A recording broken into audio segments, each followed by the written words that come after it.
Hello all, my name is Belinda. I am going to be sharing with you my journey to fertility.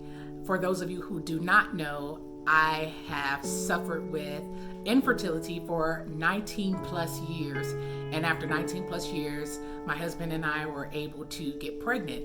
And after a post that I made on Facebook, I had been getting a lot of people inquiring about some of the things that I did in order to get pregnant or to help with my fertility issues, my infertility issues. And so I wanted to just share with you in several different videos what I actually did. So I want you all to, if you have any other questions, you can feel free to ask me the questions in the comments. But what I'm going to attempt to do is I'm going to attempt to answer as many questions as I can when I come back on to do the following videos. So for the first thing that I wanted to share with you is just my process up to actually actively attempting pregnancy, okay? And so one of the things that I did immediately was I changed my diet. Now, for me, I am somewhat of an extremist, and so I know that I had some food allergies. So one of the things that I wanted to do is attempt to eliminate any allergens, food allergens, that could have possibly been affecting my body, affecting my fertility. And so one of the things that I did was I went vegan, cold turkey. I decided one day I'm just gonna go vegan. And so I know that the vegan lifestyle is a very excellent diet for those of you who may be battling with polycystic ovarian syndrome. And so I want to recommend a vegan diet for you if that is something that you are interested in. The other thing that I did was, so you have nutrition, and then you have diet and nutrition, and then you also have exercise. The other thing that I did was I got on a exercise regimen, and the company that I used was Fit Habit. You can get in contact with them at www.fithabitaz.com. And so not only was I able to get a great nutrition plan, but I was also able to get an exercise plan. So I want to definitely recommend for you to get on a great diet and exercise plan. One of the other things that I started to do is I was reading up on just fertility issues. I noticed just a similarity in some of the books that I was reading about making sure that you are addressing your mental health. So that was one of the things that I also started doing. I made my mental health a priority.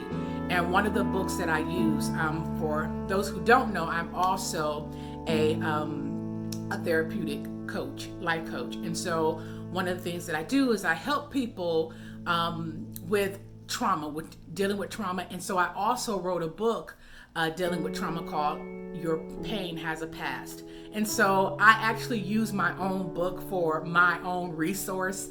A lot of times, we think that we're writing for someone else, but really we're writing for ourselves first. And so I delved into my own book, and I started to deal with a lot of the trauma that I had personally experienced. And a lot of my trauma had to do with some female issues.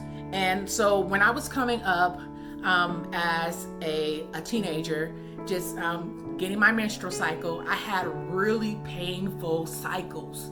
And so I can remember hating my menstrual cycle, hating that part of me of having to be a woman and having to go through this process. I hated everything about it. I hated having to change. I hated how it felt, and I would get so sick where I would be throwing up. And so I just remember that was a very traumatic experience for me. So with dealing with my mental health, I really had to start to look at how that caused me to view myself and how that caused me to view my womanly issues. I believe that I even developed almost, just a hate for that female processing. And so that's something that you will want to unpack. For others, it may be something different. Also for myself, considering that I'm also, a more introverted person. So a lot of my emotions I stored. And so I realized that I did a lot of stuffing. So I didn't deal with a lot of issues head on. Instead, I would stuff them, not deal with them, kind of try to, push them in the back of my mind. And you don't realize how much effect that has on your body. So I had to unpack even those things, and for you, whatever it is, it may be not having a father at home. It may be a mom that is overprotective. It may be a relationship that went bad. It may be having to deal with family members or not feeling understood. Whatever it is, it's important, I believe, to deal with those issues.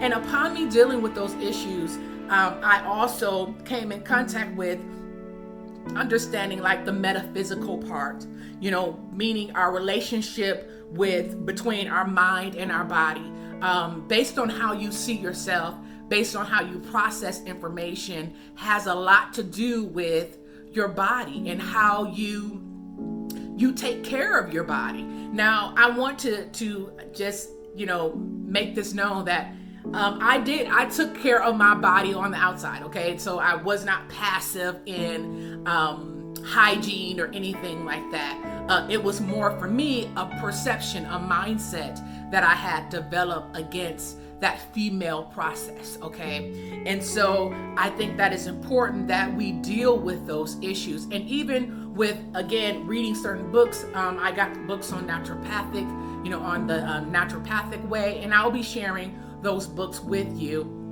One of the books that I read really focuses on making sure that you are able to deal with trauma and also eliminating stress, okay? The proper type of self-care. And the proper type of self-care is not you going to get your nails done, you going to get your hair done. A lot of people see that as self-care. But for me, the proper type of self-care was me dealing with those internal things, me dealing with those things that I had stuffed. And so it's so important that you deal with those issues.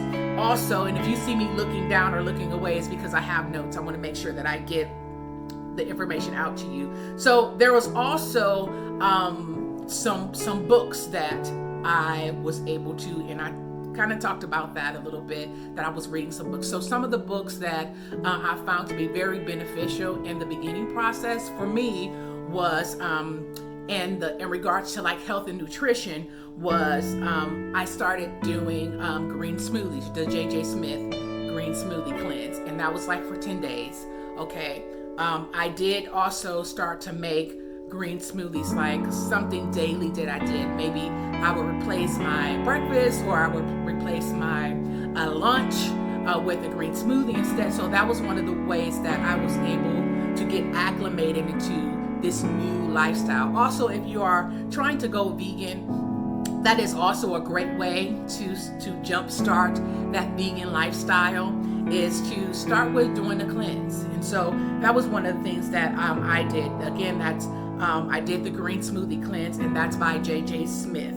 Another thing that I did is I started reading books that was very faith building, helping me to build my faith, okay? Knowing that it was possible for me to obtain this healing, to obtain this fertility that I needed, to go from being infertile to being fertile. And so another one of the books that was very helpful for me during that period was a book called The Handbook for Healing by Charles and Frances Hunter, okay?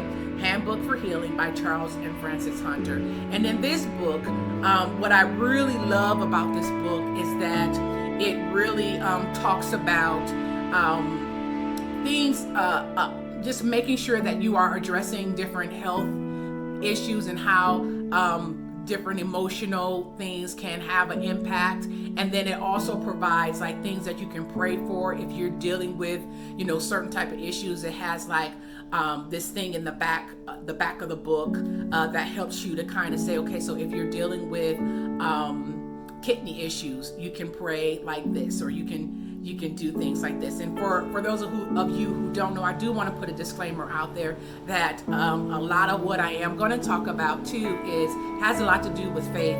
I am a Christian, and so for you, that may not be your story, but again, I'm just sharing with you what has worked for me and what worked for me, okay? The other book that was very influential is Supernatural Childbirth by Jackie Mitzi. And that was another book where she shared her infertility story, or her struggles after having a miscarriage. She had a mixed miscarriage, and so her struggles with getting pregnant. And then there's other stories about other women who've gone through the same thing. And so it really helps to build your faith. And then there are declarations in there. And then she also has a companion book that is nothing but declarations and like promises, prayers and declarations, or like promises in there. And so that has also been very helpful to just declare over your life. Also, just with affirming yourself, knowing that you do have the ability to go from infertile to fertile. So that another thing that I did too was those daily declarations. I developed my own daily declarations that I spoke over myself every day. I would literally speak to my body and say, you will function as you were designed. I started also telling myself, I love my body. I accept my body for the way that it was built and it was designed to function. So I just started speaking to my body every day. And again, the other book was a book by myself. It's called Your Pain Has a Past by Belinda S. Allen.